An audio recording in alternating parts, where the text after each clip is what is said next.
Why do Arabs hate Jews? Many people think the hostility is purely about religion, but that explanation doesn't fully hold up. After all, Jews and Muslims have coexisted in the Middle East for centuries.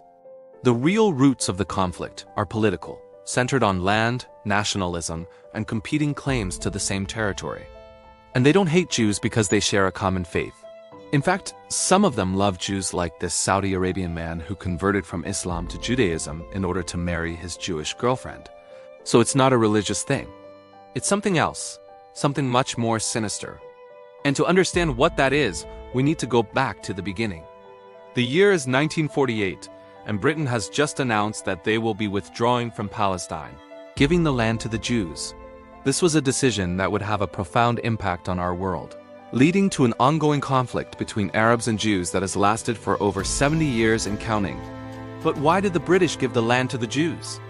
Well, it all started with World War I and the collapse of the Ottoman Empire. The leader of the Zionist movement, Theodor Herzl, had long dreamed of creating a Jewish state in Palestine, which at the time was ruled by the Ottomans. However, the British came to control the region after World War I, and despite the Balfour Declaration of 1917, which pledged Britain's support for the establishment of a Jewish homeland in Palestine, they did not take any significant action to facilitate the mass immigration of Jews into the region. This was partly due to pressure from Arab leaders who feared that increased Jewish immigration would threaten the demographic and political balance in Palestine. But this began to change during World War II.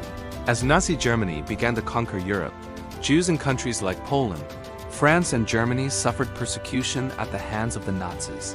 And as the war continued and the atrocities committed by the Nazis became known, the British public began to demand that Britain do more to help the Jews. By the end of the war, public opinion had largely shifted in favor of Zionism and Jewish immigration to Palestine. As a result, the British government agreed to facilitate the immigration of Jewish refugees from Europe to Palestine and made efforts to suppress Jewish rebel groups in Palestine that opposed British rule. At the same time, however, the British also sought to appease Arab leaders by restricting Jewish immigration and land purchases in Palestine. These contradictory policies led to increased violence between Jewish and Arab groups in Palestine. In response, the British government appointed a special committee to investigate the situation and propose a solution. The committee, chaired by Lord Peel, recommended the partition of Palestine into two separate states, one Jewish and one Arab. The British government accepted the Peel Commission's recommendations, and in 1947, the UN General Assembly voted in favor of the partition plan. The plan called for the creation of two states, one Jewish and one Arab, with Jerusalem under international administration. The Jewish leaders accepted the plan, but the Arab leaders rejected it.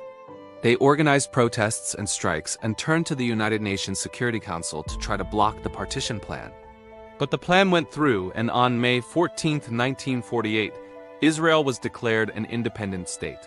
Now, when Israel was first created, the Arab nations didn't immediately attack them. There was a period of about 6 months where the Arab nations basically stayed out of it, which is really strange considering how anti-Jewish sentiment runs rampant throughout the Middle East today. So why didn't they attack Israel right away? Well, it's because they were caught off guard. The creation of Israel was a shock to the Arab world. They simply weren't prepared for it. This is evidenced by the fact that most Arab countries did not recognize Israel's independence in the first few months after its creation.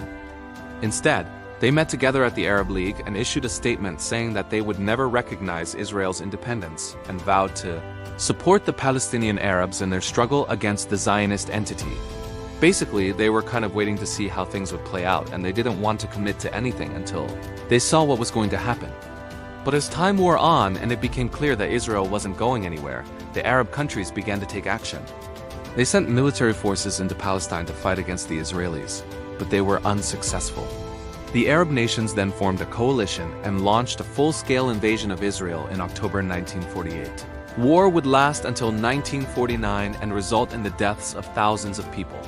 The Arab nations would ultimately lose the war and Israel would emerge victorious. But the victory would come at a cost. As the war dragged on, Israel's international standing began to deteriorate. The Arab nations had won international support for their cause, and the US and the Soviet Union both began providing aid to the Arab nations to help them continue fighting against Israel. To make matters worse, many European countries condemned Israel for the way they treated the Palestinians during the war. This was especially true in France, which had a large Jewish population.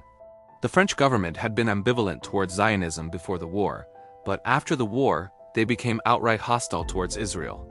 So by the end of the 1940s, Israel had managed to make themselves a lot of enemies around the world, especially in the Arab world. But this isn't where the story ends. In fact, it's only the beginning. The Arab nations may have lost the war, but they refused to accept the outcome. They continued to claim that Palestine was rightfully theirs and that they would never recognize Israel's occupation of it. This led to decades of hostility between Israel and the Arab nations. During the 1950s and 60s, there were numerous conflicts between Israel and the surrounding Arab nations, but none of these conflicts resulted in major changes to the status quo. Then in 1967, everything changed. In June of that year, Israel went to war with Egypt, Jordan, and Syria. The war would last only 6 days, but it would result in a decisive victory for Israel. Israel would occupy the West Bank, Gaza Strip, and the Golan Heights. The war would have a profound impact on the relationship between Israel and the Arab nations. The Arab nations were humiliated by their defeat, and they blamed the United States for their loss.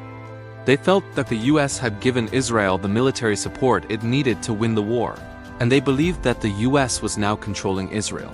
Now, it's important to note that the US didn't actually control Israel, but the Arab nations didn't know that. They thought that Israel was just a puppet of the US, and that America was the real power behind Israel.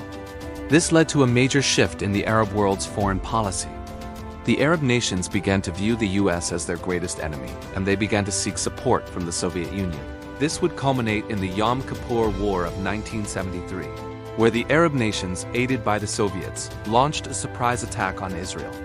The war would end in a stalemate, but it would lead to a new era of hostility between Israel and the Arab nations.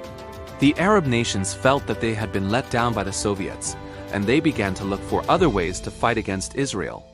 One such group was the Palestine Liberation Organization, or PLO, founded in 1964 to represent the interests of the Palestinian people. But when the Arab nations failed to achieve their goals through military means, the PLO turned to terrorism.